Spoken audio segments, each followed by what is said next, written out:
Привет, дорогие друзья! Добро пожаловать на канал Na'Vi Apex Legends. С вами Яна, и со мной на связи вся наша команда. И это наше первое интервью с обновленным составом. Привет, парни! Привет. Йоу. Конечно же, хотелось бы записывать с вами это интервью в мирное время, при других обстоятельствах, но так сложилось, что в данный момент в Украине все еще продолжается война, которую развязала Российская Федерация 24 февраля. И мы не можем с вами это не обсудить. Как вообще ваши дела? Все ли у вас в порядке? Потихоньку движемся.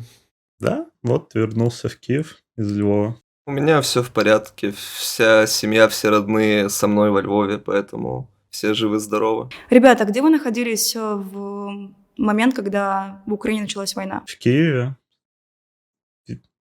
в своей квартире сидел, и разбудили меня, сказали, вот, взрывы в Киеве. А кто тебя разбудил? Бабушка.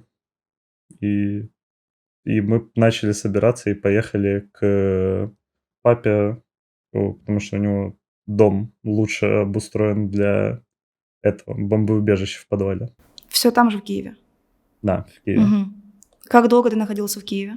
С 28 на 1 марта, с 28 февраля на 1 марта я уже ехал во Львов на поезде. А вот, получается, до 28 был в Киеве. В какой момент ты решил, что пора покидать Киев, и там уже небезопасно?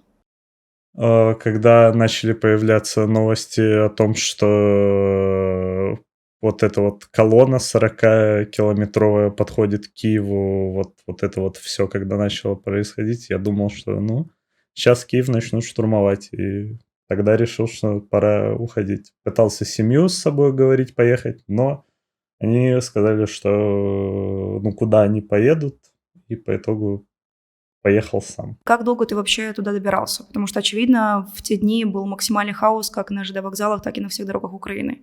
Решил поехать во Львов, потому что у меня там были знакомые с Луганска, у которых уже, к сожалению, был опыт уезда от войны.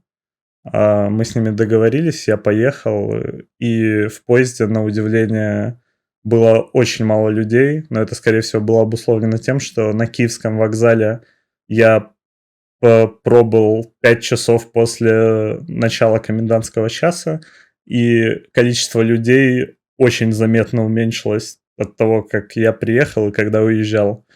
И вот лично мой вагон был прям почти полупустой.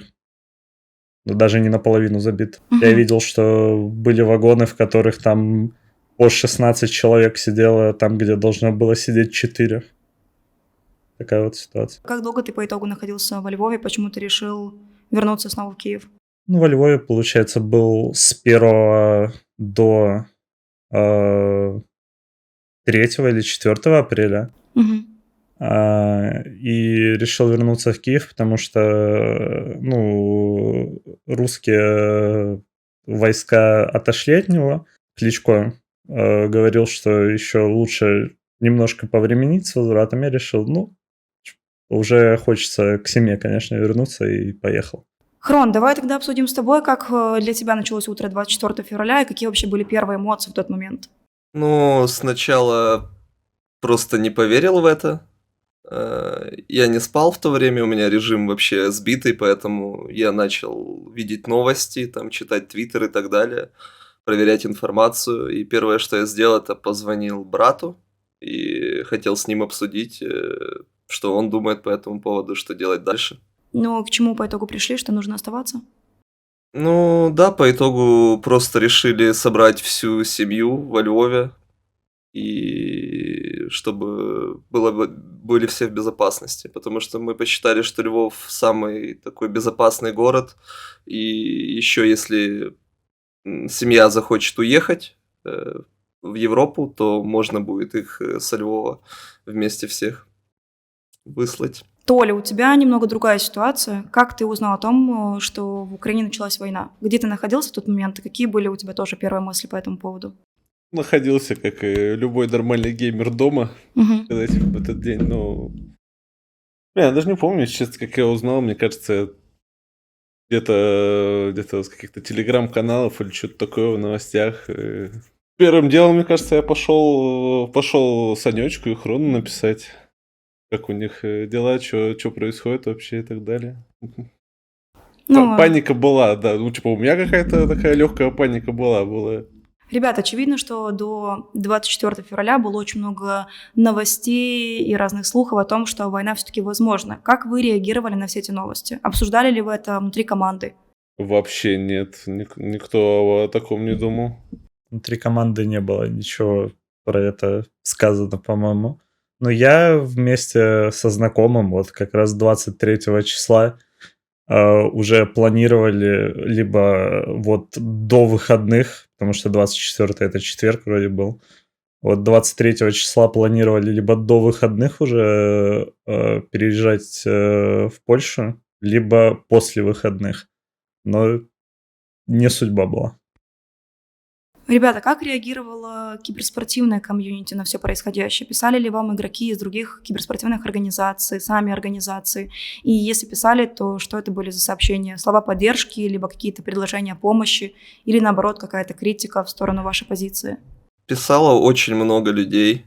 Наверное, вот все люди, с кем я был знаком на протяжении этих лет в киберспорте, все писали и просто интересовались, как бы, что на самом деле происходит. Ну, хотели узнать мою позицию. И потом предлагали там помощь выехать или там предлагали жилье. Ну, короче, были настроены, ну, так, чтобы поддержать. Да, киберспорт в целом достаточно такое тесное комьюнити, как маленькая деревня. Ну, всем всегда интересно, и все, ну, чаще всего готовы помочь друг другу. Это радует. У меня то же самое, что у Фрона было. Все писали, спрашивали, чем можно помочь. Там половина европейских игроков Апекса предложила жилье. Сказала, что если получится выехать, то вот сюда можешь приехать, и мы тебя приютим. И приятно было, приятно, что люди помочь пытаются. Толь, ты уже сейчас в Турции. Как давно ты Да. уже там, и насколько комфортно тебе удалось там обустроить себе рабочее место, тренироваться с командой? Это сейчас спросил, я даже, если честно, офигеть, я уж почти месяц, оказывается, тусуюсь. Ты довольно-таки Не, давно улетел. сейчас, да, я улетел 15 числа, по-моему, прилетел. Я 13 вылетел, а только 15 прилетел. У меня Мгм. там нормальное такое путешествие было. Ну, пока играли про Лигу, честно сказать, например, очень много вопросов решалось с жильем и так далее и тому подобное. Мы там изначально жили впятером в одной квартире, полуторакомнатой. То есть там студия плюс спальня была. Ну, там спали вдвоем на одной кровати. Очень интересно было. А сейчас уже все совершенно стабилизировалось. Я уже один в одной квартире. Все. Стол есть, компьютер есть, интернет есть, больше ничего не надо. Ребят, если не ошибаюсь, вы начали стримить чуть ли не с самых первых дней войны. А помогало ли это как-то вам абстрагироваться и, ну, может быть, не оставаться один на один с этой проблемой? Ну, наверное, в каком-то смысле помогало, Мгм. потому что время быстрее летит, когда чем-то занимаешься. А если ничего не делать, то ты просто сидишь, читаешь новости, ну и, скажем так, уходишь в себя. А так можно там и пообщаться, и много людей не знают, что происходит, и интересуются твоими мнениями, ты можешь донести до людей свое мнение.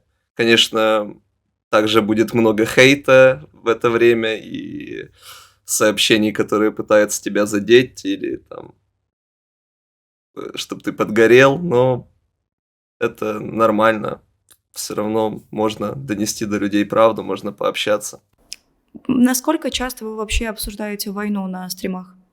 Ну, Когда- в первые дни вообще практически, ну, лично я, например, практически там 24/7. Я не абстрагировался от этой темы, как есть некоторые, да, стримеры, некоторые игроки, которые, типа, я не при делах и так далее, но я вообще никак не отступал от этой темы. Толя, а тебе приходилось, может быть, с кем-то спорить, переубеждать, отвечать на какие-то вопросы, может быть, даже кого-то банить за какую-то очень агрессивную, радикальную позицию? Слушай, вообще, мне кажется, я даже целого одного, да, забанил за... Ну, там какую-то лютую дичь он писал. Такие тоже попадаются. А в целом, ну, я не знаю, я вообще не конфликтный человек, я практически никогда ни в какие споры не вступаю, поэтому такое. Саша, у тебя что было на стримах? Что писали? Ой, когда я снова начал стримить, вот когда во Львове был и компьютер получил. Да, наверное, вот до того момента, как я собрался уезжать в Киев, я забанил человек 15, потому что, ну, заходили и писали сообщения, вот что-то наравне с тем, что а, ну, зачем вы защищаетесь? Вот такое вот. Вы сами себя бомбите И и так далее. когда я с ними пытался какую-то дискуссию начать, там сразу шли, ну, не очень хорошие слова. Ну, грубо говоря, салоедом называли и т.д. и т.п. Вот. И, ну, в бан улетали они. Прежде чем мы с вами перейдем к прошедшей пролиге, обсуждению результатов этого турнира, хотелось бы с вами вернуться назад, в то время, когда вам прилетел инвайт от организации «Натус Винсеры». Как это все происходило, кто с вами связывался и как долго вы вообще думали над этим предложением? Со мной связался Влад, это наш менеджер, ну, нынешний менеджер. Мгм. Он просто объяснил ситуацию, сказал, что вот они заинтересованы в нашем составе. В то время мы играли в команде Майстра, и мы просто общались с Владом. Потом менеджмент Нави начал общаться с менеджментом Майстра, и по итогу выкупили нас. Это было очень приятное предложение. Я думаю, все мечтают играть в Нави, и это очень большое достижение. Я прекрасно понимаю, что у вас огромный опыт в Competitive Apex, но все же было ли у вас хоть какое-то минимальное волнение, переживание перед самым первым турниром под клан-тегом Нави? Вы же прекрасно понимали, что к вам будет очень много внимания. Да, это большая ответственность, но я не думаю, что это как-то негативно повлияло. Наоборот, ну, для меня лично, когда какая-то ответственность или Это крупные мотивирует. турниры, это, да, дополнительная мотивация, чтобы сыграть лучше. А вот бывает ли такое, что даже сейчас вы перед турнирами испытываете какой-то мандраж, переживание, волнение, ожидание самого турнира? Тут скорее Я- больше ожидания, чем сам турнир.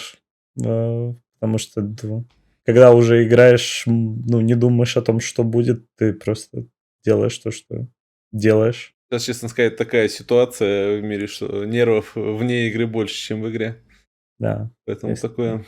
Хорошо, давайте тогда с вами обсудим прошедшую пролигу. Если прошлый сезон пролиги шел довольно-таки долго и длительно, то этот прошел очень сумбурно и быстро. Всего 5 игровых дней, по 6 игр в каждый. Вы говорили о том, что у вас не получилось подготовиться, как, в принципе, и у всех ваших оппонентов.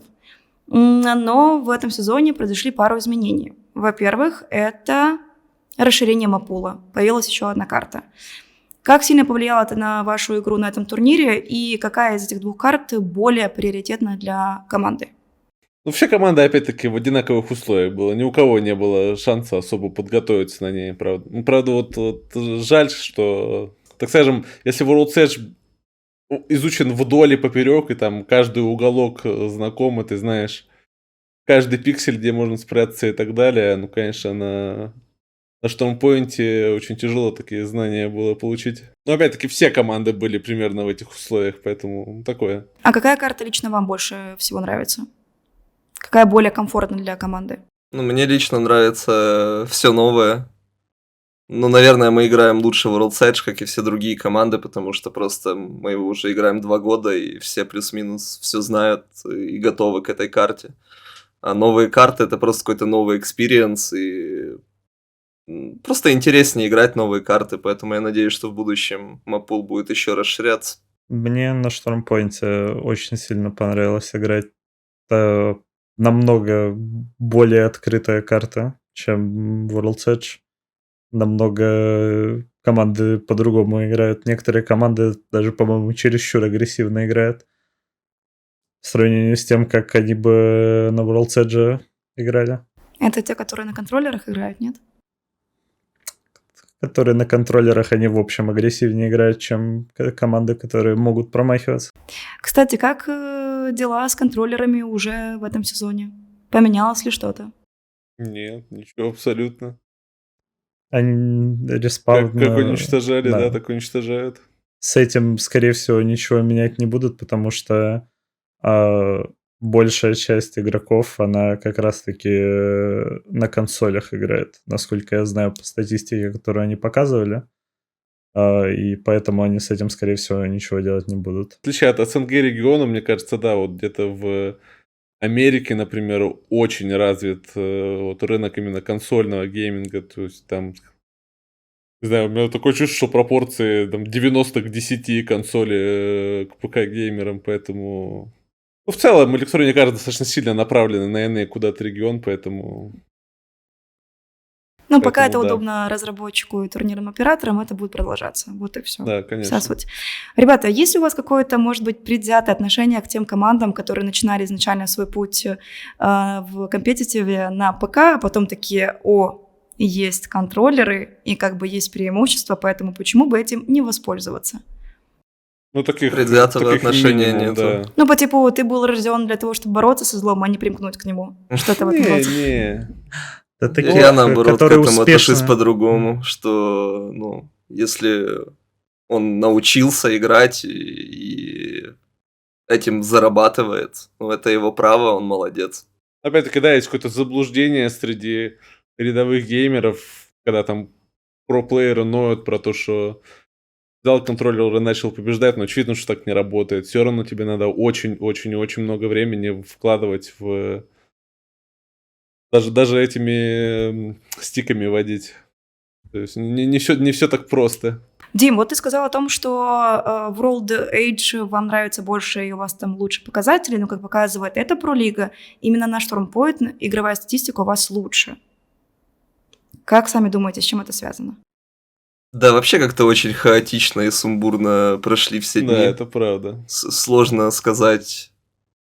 В целом просто было очень много каких-то микромоментов, которые сыграли против нас, и много, наверное, проблем с коммуникацией, которые повлияли на исход. И я бы не сказал, что проблема была в какой-то карте или еще в чем-то. Просто где-то не доиграли, где-то не договорили, и это все вылилось в плохой результат.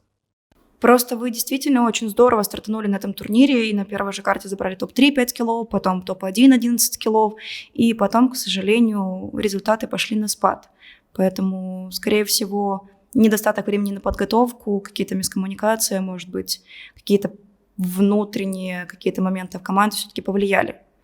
Ребята, вот были команды, которые умышленно вам руинили на начальных этапах игры, там контестили стартовые споты, перехватывали специально вас на ротациях и так далее? Был контест в первый же день против команды IG, Invictus Gaming, но после первой карты они отдали нам локацию и больше не контестили. А что будет в будущем, не знаю. Это была разовая акция, больше она не повторялась. Смогли отбить. Пока что. Но дальше будем посмотреть. Была ли у вас возможность вообще и время для того, чтобы разобрать какие-то ошибки после игровых дней? Не то, чтобы было особый смысл именно после всех игр что-то разбирать. Не после игры, после игрового дня. Вот играли игровой день, вот играли 6 карт. После вот игрового дня мы обычно после игры уже все обсуждаем, так сказать, по горячим следам. Какие основные ошибки смогли выделить за эту лигу? Очень много мы, по-моему, не договаривали. Вот когда что-то делаете, и вот пара моментов была, где как бы вместе делаем, но не говорим, что делаем, и это подпортило пару моментов. Да, просто в основном это все были проблемы с коммуникацией, и это все выливалось в какую-то более глобальную проблему, и нас наказывали за какие-то микроошибки. Кто из оппонентов на этом турнире вам запомнился больше всего и удивил вас своей игрой? В хорошем либо плохом значении этого слова? От кого ожидали большего, либо не ожидали такого крутого уровня игры? Team Empire. Угу. Что они 3 дня подряд выиграют с этапом, с персонажем, который большинство комьюнити, про-комьюнити считало, как это правильно сказать, неприспособленным к компетитиву. Mad Maggie. Безумная Мэгги. И вот они вместе с ней 3 игровых дня подряд забрали.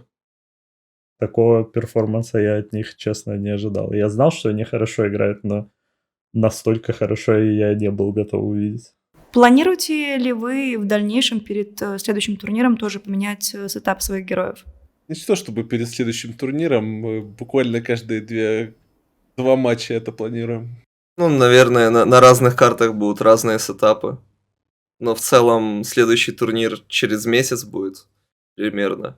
Квалификация на чемпионат мира, и, возможно, будут какие-то патчи или изменения в игре до этого турнира, поэтому надо будет дождаться изменений, посмотреть и решить, что лучше. В игре стало слишком много полезных персонажей на самом деле, поэтому Непонятно, кого брать. такое очень часто, да, какая-то камень, ножницы, бумага получается. Тебе одного не хватает, другой бесполезный, но ты меняешь, и следующую катку все наоборот переворачивается, поэтому не знаю, насчет сетапа это такое очень ситуативная фигня. Впереди у нас турнир последнего шанса, и если на мейджор проходили раньше 40 команд 10, то теперь на 40 команд всего 2 слота. Как вы оцениваете свои шансы на этом турнире и чего в целом ожидаете от этого чемпионата? Давина был, блин. Да, главное хорошо сыграть. Потренироваться, да. Ну, лучшие команды по итогам сезона не будут на этой квалификации, они уже будут автоматически квалифицированы на чемпионат мира, поэтому все в наших руках. Мгм. Хрон сказал, с выходных начнет тренироваться. Я в блокнотик записал. Да, ребята, есть такой один маленький вопросик. Когда вы уже приступаете к тренировкам, потому что есть информация, что кто-то из вас очень часто катает Fortnite. Ну, я бы не сказал, что очень часто. Есть очень часто кто-то катает в Elden Ring. Мне нравится, как понеслась сразу. Я не катаю Fortnite, а вот он. Но в целом Палят. у вас впереди целый месяц, времени предостаточно для того, чтобы подготовиться к этому турниру. Шансы у вас большие, по вашим словам. Я в это буду очень сильно верить, но хотелось бы узнать, поменяете ли вы что-то, может быть, в тренировках перед этим турниром, индивидуальных, командных, что планируете менять, на какую карту будете делать ставку, если будете? Ставку Я- точно не помню, на какую карту делать. Мгм. Я так понимаю, просто будем стараться играть больше, ну и надеемся, что другие команды тоже захотят играть больше, поэтому скримы начнутся как можно раньше. Потому что, например, на этой неделе уже была регистрация на скримы. Вот даже на сегодняшний день я нас зарегистрировал, но собралось только 7 команд из Европы, которые хотят играть. Нужно хотя бы 20. Да, думаю, 5 дней тренировки у нас точно обеспечено в течение этого месяца. Всего 7 команд из Европы, которые хотят тренироваться. Да, конечно. На данный день, да. У вас же наверняка есть какой-то комьюнити Discord, где вы обсуждаете. Там мы собирали, пытались Да, собрать. там и собирается. А в чем То есть причина? есть, Как они объясняют, почему они не приходят? Они не могут, нет возможности, нет желания, я не Да в потоке. Не объясняют. Да, не в впадлу, ресурсе. да, в основном. Типа, А. Они зачем тратить просто время? говорят, что нет, не придут и не Я приходят. бы сказал, что просто все понимают, что очень сильно отличается скримы от турнирной игры. Это вообще несравнимые вещи. Это как ранкед сравнивать с турнирами.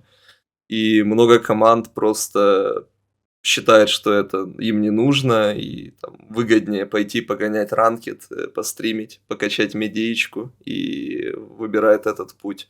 Но я реально надеюсь, что на предстоящем лане наш регион сыграет не очень хорошо. Может, это заставит команды по-другому взглянуть на скримы. Мне кажется, не заставит, потому что все остальные регионы их тоже не играют. Поэтому тут такое. Ну, корейцы играют. О, Это... Играют ли? Да. Они играют прям постоянно. Только вот Азия играет, а вот американский регион и европейский ой, выбрали какой-то другой путь. такие вот тяжелые будни у игроков Апекса. Найти себе ребят, чтобы покатать скримы вместе. Да, 20 команд в лобби достаточно тяжело. Был бы у тебя один оппонент, конечно бы мы бы, наверное, вообще не вылазили, скорее всего. А так, да. Просто нету возможности банально потренироваться. Угу. Ребят, раз мы затронули с вами тему Fortnite, во что вы еще катаете помимо Апекса, когда хотите отвлечься, либо же устаете просто от Апекса? Я вообще катаю во все подряд, если выходит какая-то новинка и так далее. Иногда поигрываю в Quake, иногда там в Elden Ring. Вот Fortnite с Анатолием играл Да, на днях. достаточно стихийное такое явление на самом деле. То есть тут Fortnite в стройку убрал, там Super People вышел или еще что-то. Мне кажется, что вот большинство геймеров отдыхает, играя в другую игру. Это как отдых воспринимается. А что там по КС-ке, Доте? Вот новая Хала вышла. Пробовали, нет? Я в Блин. Halo попробовал поиграть, и, ну, я не знаю. Мне чем, пару, да, людям мне пару нравится. стримов с Санечкиных хватило, честно. Я даже заходить не стал. Сань, не понравилась Хала? Мне очень не понравилось то, что когда я человеку там в ранкеде, ну, это, я так понимаю, во всех режимах так работает, то бёрстовая пушка дефолтная, а я 4 бёрста дал в голову и не убил. И я понял, что это такое не мое. Ты понял, что крепкий оппонент попался, и у него очень крепкая Очень, голова. очень крепкий Очень много оппонент, хп у да. человека. Ну что, ребят, в конце уже по традиции вы можете сказать пару слов фанатам и болельщикам и всем тем, кто сейчас смотрит это интервью. Спасибо, Ой. что поддерживаете нас. Да, даже И- когда мы так сливаемся. Да. Спасибо, что болеете. Подписывайтесь Да, на Санечка. спасибо огромное за поддержку всем. Очень приятно, что даже в такое время поддерживают, пишут. Будем стараться, будем тренироваться, будем камбэчить. Ну да, кстати, учитывая, как мы не очень хорошо отыграли Про-лигу, на самом деле позитивных комментариев было гораздо больше негативных. Прям в разы. Очень радует. Да, ребята, вам огромное спасибо, что всегда поддерживаете наших игроков, заходите к ним на трансляции, пишите им приятные слова поддержки в соцсети. Также хочу добавить, что мы, как украинская киберспортивная организация, продолжаем помогать всем жителям нашей страны и Украине в целом в этом нелегком деле. Поэтому Нави совместно с организацией BIG запустили благотворительный мерч, который вы уже можете заказать на нашем сайте. Все средства от продажи которых пойдут на помощь жертвам войны в Украине. Также в описании под этим роликом вы найдете полезные ссылочки, по которым вы сможете также помогать и примкнуть к нашему общему делу. Всем огромное спасибо за просмотр. Все буде Украина. Па-па. Пока-пока. Пока. Пока.